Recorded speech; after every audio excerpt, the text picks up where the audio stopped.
Welcome to my world. It's a beautiful day in the neighborhood.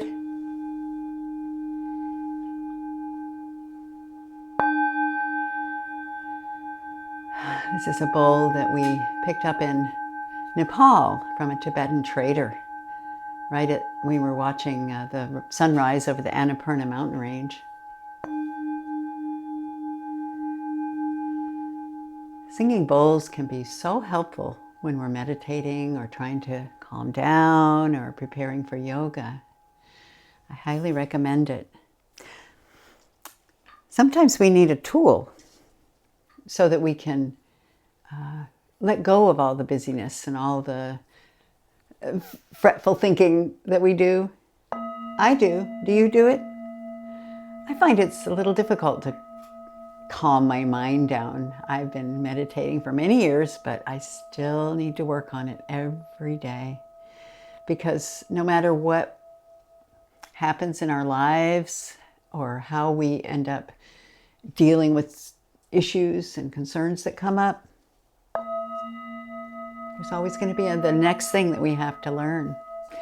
So I highly recommend using Tibetan singing bowls. Some people use crystal bowls. Even if you just have one bowl or one bell, it can do so much to change the energy around you. Like just doing that now for me was helpful. This is the first bowl we got. You can see how it's pounded.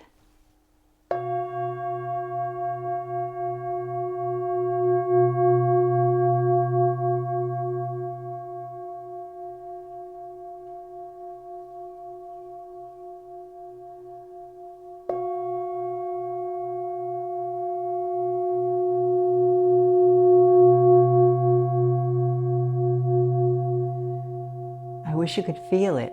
I feel it in my hand and my arm coming up to my heart. I feel it in my heart. It just changes the vibration of whatever was going on in my day, in my mental confusion. You know, when we were born, I feel like we kind of volunteered. There was a lot that needed to be done on this planet.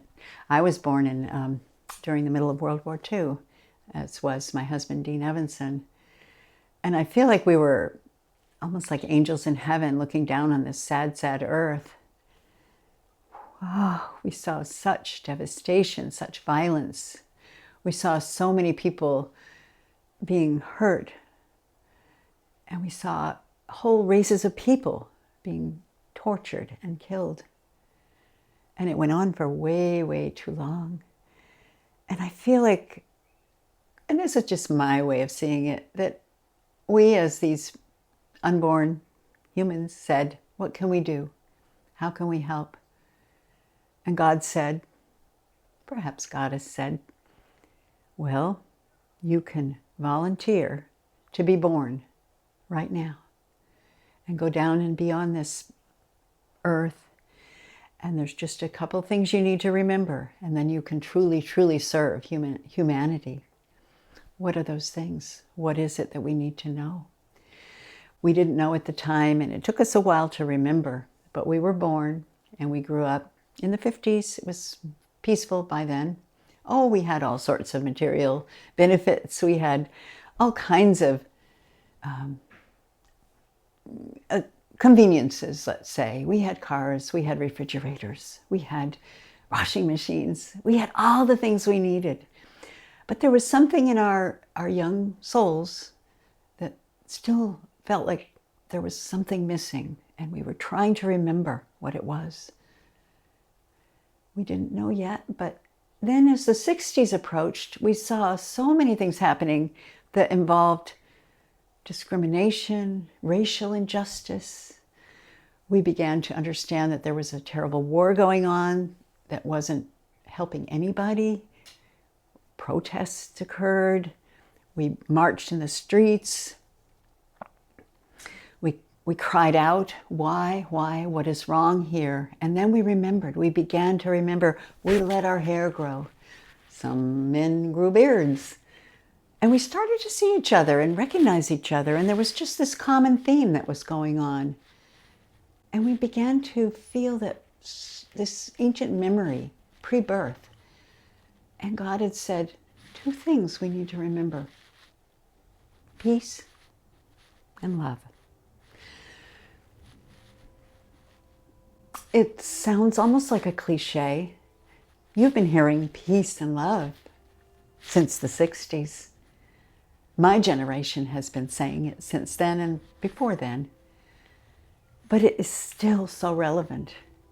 And today, we have other things that are travesties against humanity. What has happened to the goodness?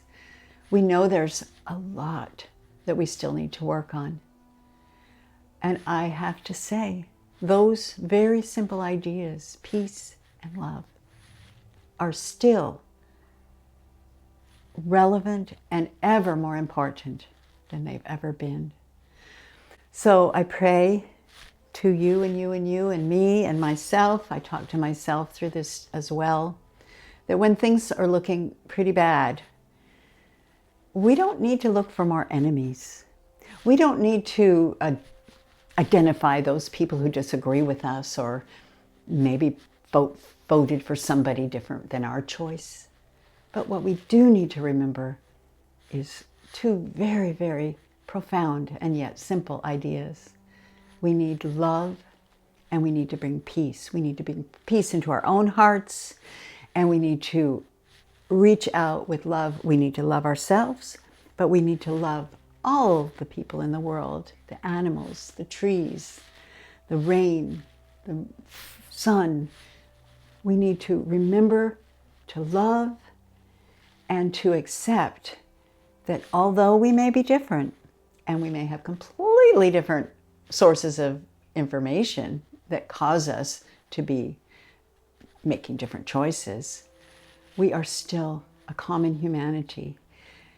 And so I just want to share with you the mantra that I have been using lately, because when times are difficult, whether we are dealing with our own pain or sickness or some other kind of challenge, we still need to heal. We need to heal within.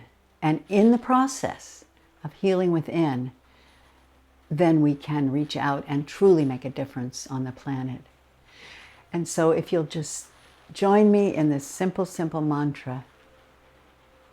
I say it to myself a lot, and I can sing it out loud or say it out loud. We can say it together. It's very simple. And I thank the rain. I hear the rain falling now. It's been a dry summer. I'm grateful for the rain.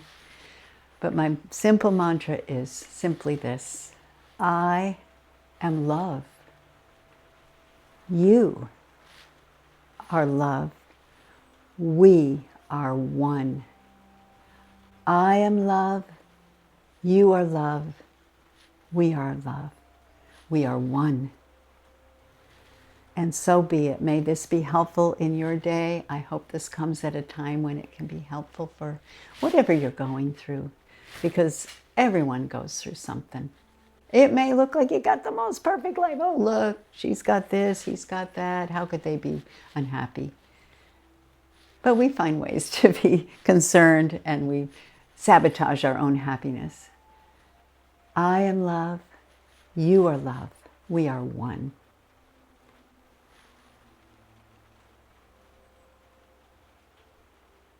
I'm Dudley Evenson, and I hope you'll join us wherever you hear, see, or listen to music on all streaming services, on YouTube. And you can find out more about the music that my husband, Dean Evenson, and I created for over 40 years on soundings.com. Namaste. I honor the light within you.